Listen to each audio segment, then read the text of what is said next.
Welcome to Techlandia, a podcast about and for the technology industry, a place to learn, connect, and engage with leaders and thinkers involved in the technology industry. You can check us out at techoregon.org, Apple, Spotify, or wherever you listen. Thank you for listening and enjoy the show.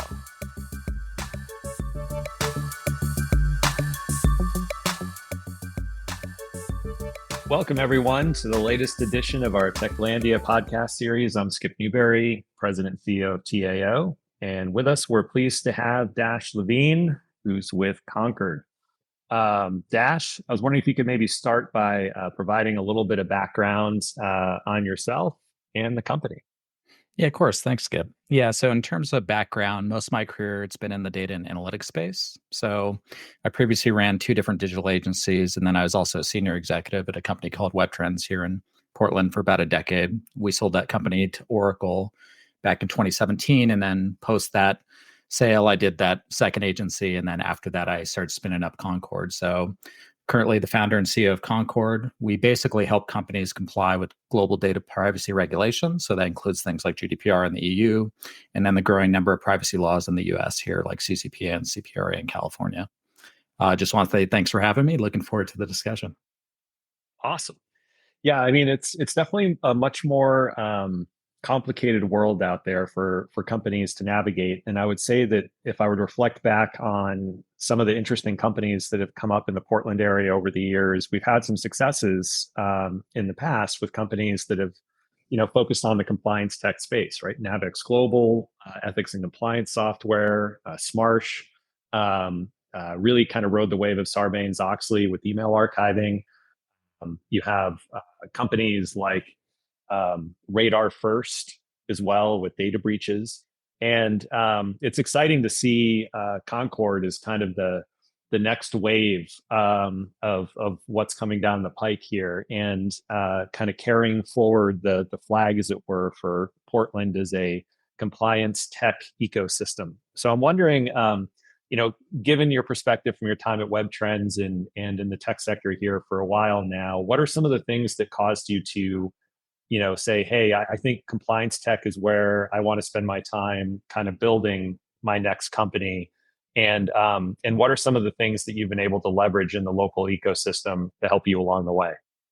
Yeah, those are really good questions. I think it's kind of a different journey for me, even though I know most of the folks at all the companies you mentioned. And I think I came from that Web Trends background, of course, and we were, primarily focused on data, web and both web and mobile analytics, and essentially capturing as much data as you could about people without them knowing was, kind of the stick, right? And that's not to say that analytics are bad. I'm a huge believer in analytics when done correctly. But back in 2014, this was when I was at Web Trends, I wrote this thing that was basically an architecture brief. It was called Codename Control at the time. And essentially the idea was that there had to be a better way to basically respect privacy, respect control, and really give some ownership to people over data, and kind of what did the future look like. And this is like pre-GDPR and everything. And I kind of tabled it for a bit, and then things started kind of heating up, a mix of things kind of started happening around 2016, 2017, which is when I started seriously contemplating it again. But it was really to solve that problem, which is, again, most companies are not looking to do bad things. They're looking to, better serve existing customers, acquire new prospects, and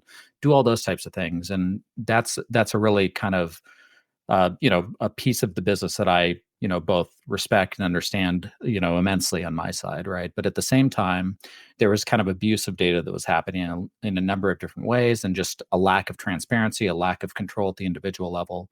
And so that was kind of the genesis of everything. And so I started kind of framing out what that would ultimately look like. And kind of early in our kind of founding, we're looking at some pretty interesting kind of dual-sided solutions. We did some interesting stuff on the patent side.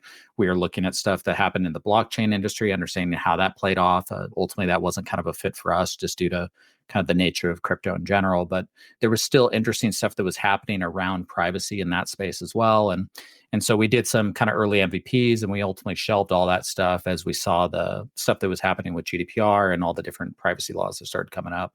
And we went full on, let's go after compliance. And this is a good way to solve this problem because it has to be something that is ultimately handled at the company side, where the company needs to respect the individuals that they're trying to engage with. And ultimately, if you build a trust layer with people, and this is our big belief and our mission is focused on this, is if you build a trust layer with people, you're able to drive much better growth over time. And I think it's not just a nice to have now, it's ultimately a requirement for all companies, right? You have to compete. And with the kind of the age of AI and everything that's happening there, all these things are kind of really accelerating as well, because you have to stand out of the crowd, and you also have to show people that you can be trusted as a company, right? Especially as a startup, if you're coming out of the kind of the either nobody knows who you are, right? Now with all the stuff that's happening with AI and all the stuff that's been happening with data collection over the years, and people kind of opening their eyes to some of that, I think ultimately trust is like the real driver of future growth for all companies. And so ultimately that's our focus, is like, how do we solve that problem? That's kind of where all that stuff came from. That's great. I mean, a cynical view of kind of the last decade or 15 years is kind of captured, I think, by the book Surveillance Capitalism, where, to your point, there were a lot of companies that made a lot of money essentially harvesting as much data as possible and doing all sorts of things with it, sometimes unbeknownst to the people whose data was being supplied. Yeah. But you're right. I mean, I think there's more awareness now, and that's showing up, as you pointed out, in the regulatory environment. People are paying attention, and as are regulators. So I'm wondering, what do you see coming next? You mentioned GDPR is kind of the early shot across the bow, as it were, to this old business model. And the US so far hasn't really taken any federal action, but we've seen state level activity, which creates a complicated patchwork for companies to navigate. So in terms of the US and the state of play, where do you see opportunities for your solution to help companies? Yeah, it's an interesting one, right, in the States, because the federal stuff hasn't passed. And that's not to say that there's not support, because there's the American Data Privacy and Protection Act that's been kind of debated for a while. There is bipartisan support for that act. I think there's going to eventually be a federal law. It will likely be next year. Wouldn't make sense during an election year, but I think next year there will likely finally be a federal law. I mean, even the executive order from Biden on the AI stuff had like most of it was focused on privacy, right? And that's the same with the over in the EU with the AI Act as well. Ultimately, like privacy and what's happening with AI are really deeply linked, and because there's this idea of data and data ownership and control and consent and all those pieces. But yeah, here in the States specifically, we now have 15 different laws. New Hampshire was the most recent one that passed. And, almost half of those are in the last 6+ months or so, right? So it's definitely accelerating. I think everybody's thinking about it. What do we need to do? And obviously that's good for us as a company, because we simplify that process, make it easy to comply with all the different regulations, regardless of, where you're at or where your users are at. But I think when it comes to what's next here, to your real question there, it's figuring out like, how does a federal law ultimately come in? And the big debate there is, does it supersede the state laws, right? And so that's the reason that the federal law hasn't passed yet, is kind of figuring out, number one, like if you have something that's more strict, like California with CCPA and CPRA, does that take precedence over federal, or is it the opposite of that, right? And so that's the biggest challenge. I think, I lean towards that direction. Even though it's harder to manage when it comes to like different state laws, I do think you don't want to completely remove the ability for states to basically have their own versions of different privacy laws if they think that the federal one that eventually passes is not adequate, right? And so I do think there needs to be some type of kind of adjustment there, but we'll see what happens ultimately, right? At the end of the day, though, I think for companies, right, regardless if it's what state you're in, I think a lot of people don't realize that you have to adhere to many of these regulations, right? It's not just the state that you're in. It's often based on where the user is that's engaging with you as a company, right? And that includes GDPR. Like, a lot of folks don't realize that they're actually bound by GDPR because they have traffic that comes from Europe. Even if that's someone that is one of their users that happens to be visiting Europe that then visits their website, right? That stuff pertains. So I think all that stuff's really interesting. It's really interesting to see how people are thinking about all these things. And I think going back to the AI piece, right? Ultimately, AI is, I think, this driver that's going to finally get some of this stuff over the line. And I think the reason for that is because people are able to really identify with it as a use case and understand that there's some risk there, right? Like, there's some real amazing power behind AI. And I think things like ChatGPT opened a lot of people's eyes in terms of the power of that technology, because it's very accessible. It's something that you can get value out of very quickly, right? It allows you to do things that you typically some people hate doing, whether or not it's writing or designing an image or whatever it is, right? There's all types of cool stuff that you can do with that. But as part of that, people are like, oh, what if my data was in there? What does that mean? And so I think that's happening in a lot of different ways. And then there's all types of stuff we can kind of dive into if you want, around like, what are the risks with AI, and what are the risks with data being kind of compromised, right? And personal data making it into systems that you ultimately don't want it to, right? Because there's lots of dangerous stuff that can happen there. That's so true. So now that we're kind of segueing a bit to AI, I mean, AI in many respects is essentially going to greatly accelerate or amplify some of the underlying data privacy concerns out there, and it's really shining a spotlight, I think, on this issue. And I'm wondering, do you see an opportunity for states to effectively rely upon existing data privacy laws and regulations, or do you feel like there's enough newness with AI technology where it's created a lot of uncertainty around existing data privacy regimes?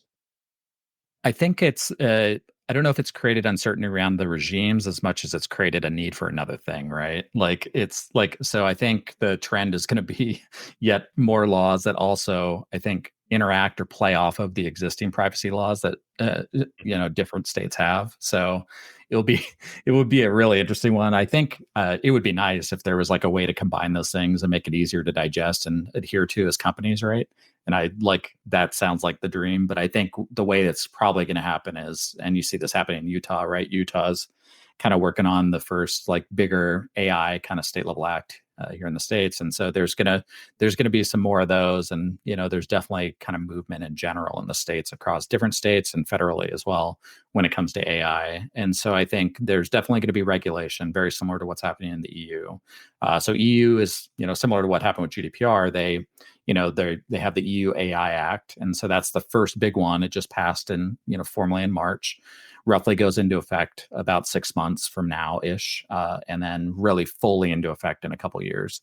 And there's a lot of stuff that it does that's very focused on like this idea of like human-centric kind of AI protection, right? Like, what does that mean for people, and making sure that AI is used in a way that, is beneficial to humanity and us as individuals, without allowing for some of the risky scenarios that happen.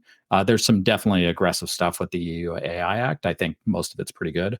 But yeah, there's a lot of interesting stuff happening with that stuff. And I think that's going to happen over here too, right? And so I think similarly to what we have with data privacy, there's going to be this, you got to, all these different things you kind of have to apply, basically look at and apply models to, and make sure you have governance programs in place. And that's a lot of stuff that we're looking at, right? Is like, how do you actually do AI governance? And you shouldn't wait till there's all these, patchwork of regulations. You should start now. And a lot of that stuff starts with basically just understanding like what type of data you're using, where does it come from, start tagging that information and understanding where it goes to downstream, and build out systems so data doesn't make it into the models that you don't want it to make it into. And I think that's probably a big problem that people need to really unpack really soon, right? Is that how do you make sure that the data, whether or not it's personal data of your users or your employees, or if it's proprietary information that you have at your company, you don't want that information to make it into the wrong models and be exposed to third parties, right?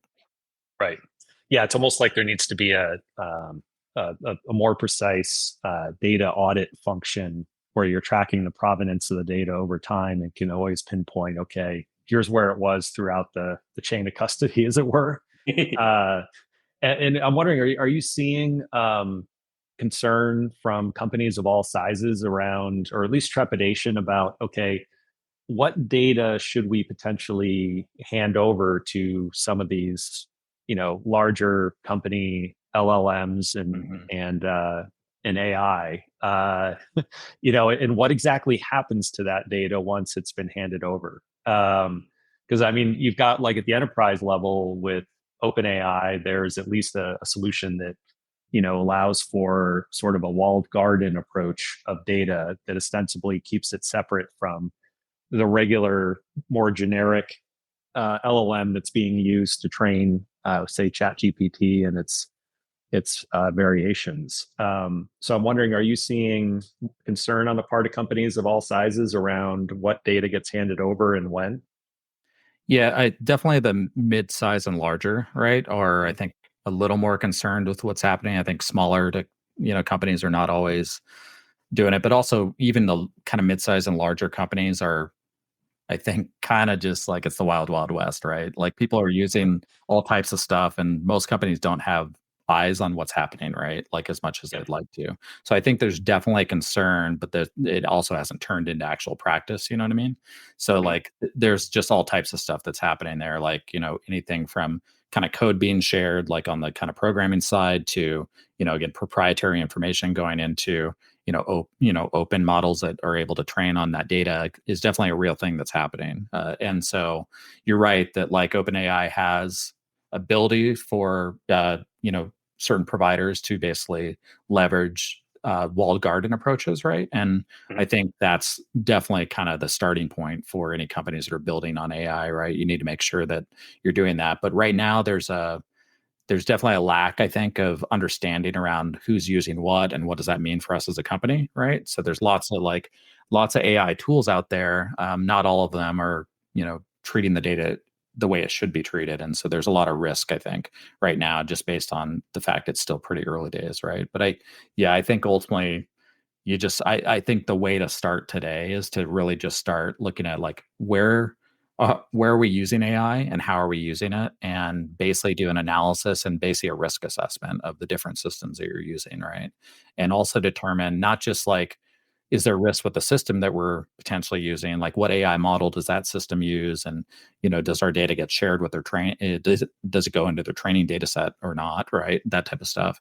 But there's also like, what data are we even sharing and why, right? What are some of the best practices? And so like we're a big proponent of like basically tagging every piece of data with a few different kind of pieces of information, and that includes like personal data tagging, like consent. So do you have consent to use that data from an individual user or not? If you do have consent, what type of consent do you have, right? There's not just one type of consent. There's can you use it for marketing and advertising purposes or not? Can you use it for stuff like that? And so ultimately the answer is to tag all that information so it's easy to filter it later, right? Like what, and not just filter it, but also like if you need to delete it from certain systems, making sure that you can basically do that much more easily. And so that's kind of what we're focused on as a company too, as we kind of move forward past like just standard privacy and compliance. It's like, how do you actually tag data? How do you do risk assessments around data? How do you do all that stuff on the AI governance side? So we're continuing to build out in that area ourselves as well, right? Which is like, again, just understanding where the information is, how it gets into those systems, and also what are the use cases for it, which is a big part of the AI Act over in Europe is kind of restricting certain uses of AI, right? So not allowing certain things to happen whatsoever. So there's straight up like prohibited things you have to account for when it comes to the AI Act over in Europe. And then I think that's going to happen here in the States, but also we should self-police, right? We need to Mhm. I think in this stage, everybody should be very wary of kind of which systems you're using, and at least do some analysis of like, what are they using? Do we have some protection in place there? And kind of how do we want to approach this problem, right? Yep. Well, I don't think that point can be emphasized enough with respect to the need for companies to invest time and effort in data governance, and to your point, even going a step beyond and proactively cataloging and tagging data that they have and maybe collecting in the future. And that's a way I think to get out of the trap that I think some companies have expressed some frustration about, which is they're like, yeah, the AI technology is changing seemingly every week, and we just can't keep up, and we constantly feel like we're behind. But really, the you can get ahead of it in a sense if you've got an intentional kind of data strategy, and talking to larger companies that are developing AI solutions and offering LLMs. A lot of them have said that a lot of their clients, they don't adopt the AI until literally months, if not years, down the road, because they have to spend a ton of time focusing on the data basics, right? Data hygiene, data standardization, data cleanup projects. And so it sounds like Concord is really helping companies get ahead of all of those challenges. Yeah, I think it's that you hit the nail on the head, which is like how do you balance innovation and protection, right? And how do you deal with these regulations while still making sure that you're taking advantage of the latest greatest tech, right? And I think AI especially is transformative. Like I'm a huge believer in the power of AI and the fact that it enables much more efficiency ultimately, right? Like a lot of people are like looking at like what happens with, AGI and artificial general intelligence and autonomous agents and all that type of stuff. And I think there's some cool stuff there, but I think to me, like AI's superpower is human enablement and its ability to make us just much more efficient at stuff that used to take a long time, right?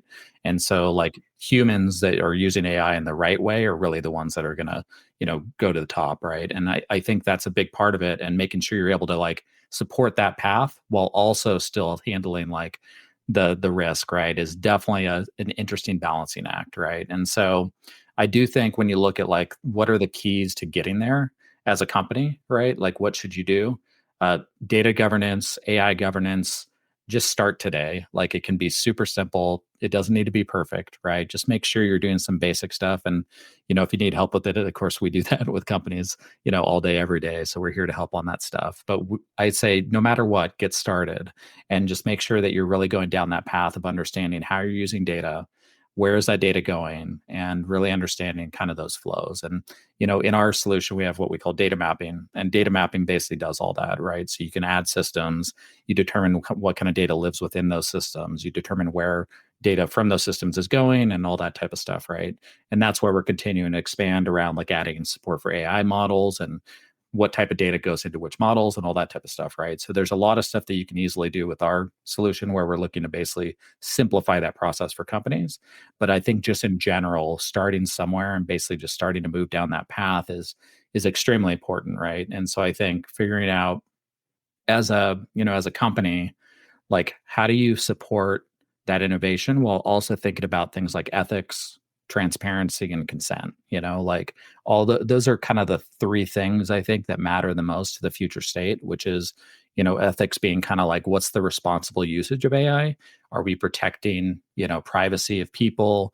And also using ethics to kind of enable that innovation at the same time, right? Because as I mentioned earlier, if you build this trust layer, what you're doing with on the ethical side, and you're using it the right way, you're ultimately creating better relationships with people and you're driving more growth for your company. So doing it in an ethical way is a good thing, not a bad thing, right? And then there's transparency, which is really just gets into the area of like, where did data come from? Is it copyrighted? This is a big thing with AI, like that type of stuff. Ultimately, I think eventually there's going to be some other stuff there, like who gets compensated for what, and data and ultimately content should probably be compensated anytime it's used in models to generate material, that type of stuff. But on the company side, it's like attribution, right, and understanding where stuff came from, and then being open about like how you're using it, right. And then finally, consent is a big piece of everything, and that's ultimately like usage rights. Are you allowed to use the data? What purposes can you use the data for, and all that stuff. That's definitely really kind of sage advice, I think, for companies in terms of how they can start getting ahead of some of this innovation that's happening and having the more agency over their own role in it. And I'm wondering, like, as we think a little bit about like what's next for Concord, what are some of the things that you're looking at in terms of the evolution of the company? Like what's next for you and your team? Yeah, there's some really interesting stuff that we've always been kind of planning on doing that we're really kicking off now. So I think, just in a nutshell, right, we're today our solution set basically is made up of three areas. And so we handle essentially consent management, which is like cookie consent controls, all the type of stuff you typically do with that. That's required in many cases in Europe, but also starting to be something that's pretty commonplace in the States here. So we have like regional support for showing different experiences to users based on the location that they're in and all that type of stuff. The second piece is the privacy request stuff, and this ties directly to those regulations. So regulations are, often kind of built around a few different concepts on the data privacy side, and usually one of those is basically giving people certain rights, and some of those rights include things like asking for a copy of your data, asking to delete the data from your systems, that type of stuff, right? So we have a whole kind of automated workflow for privacy request handling and the ability for people to submit that via what we call our unified privacy center, which is kind of integrated together with the cookie consent stuff I mentioned. And then the last piece that we do today is the data mapping stuff that I mentioned a little bit earlier, which is essentially mapping out all the systems and having a single source of truth for all the systems that you have and the data that goes into those systems and how it flows between. And so that's what we do today. I think in the future state, we're starting to move into the actual data collection side. This is partially because we come from that background as well, right? We come from the kind of big data, web, and mobile analytics side. And so we're close to finalizing the acquisition of another analytics company.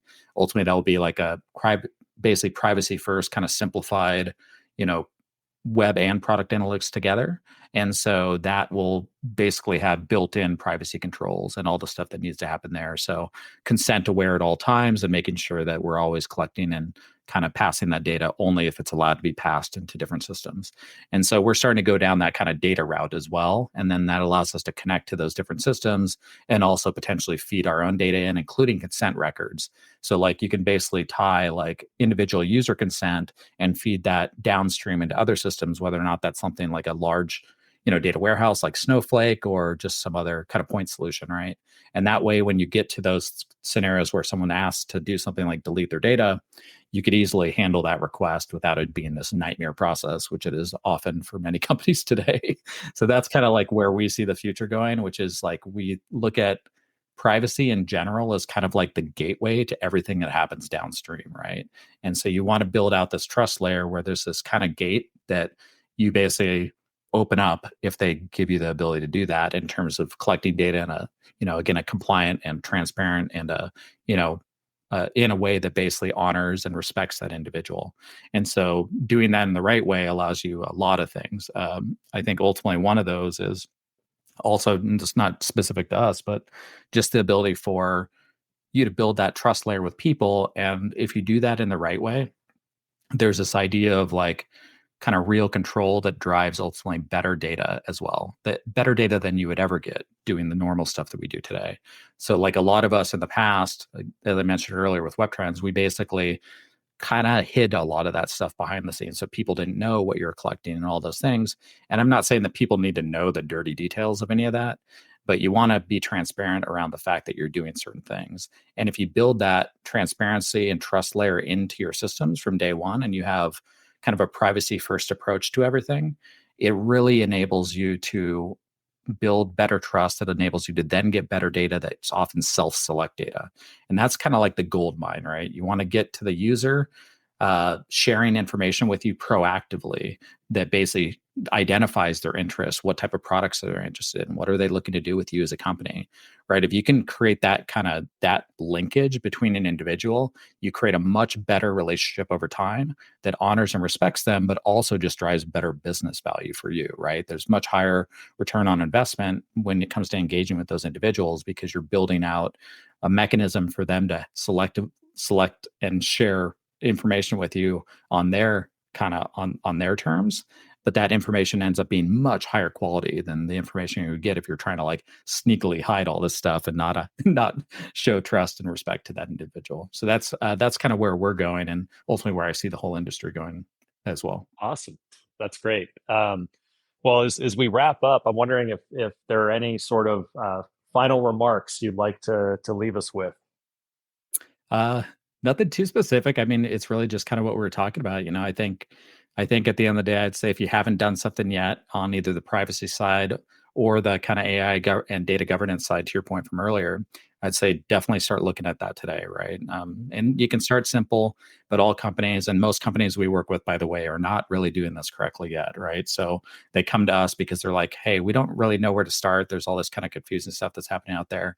And we're there to kind of help simplify that process. So definitely reach out to us. But regardless of us, being a vendor, I think about it as a company and think about how you can really better support both your users and your employees and protect them as well as your company going forward. And I think just starting simple is really the answer for everybody and making sure that you start thinking about, at the end of the day, how is data collected? How is it used?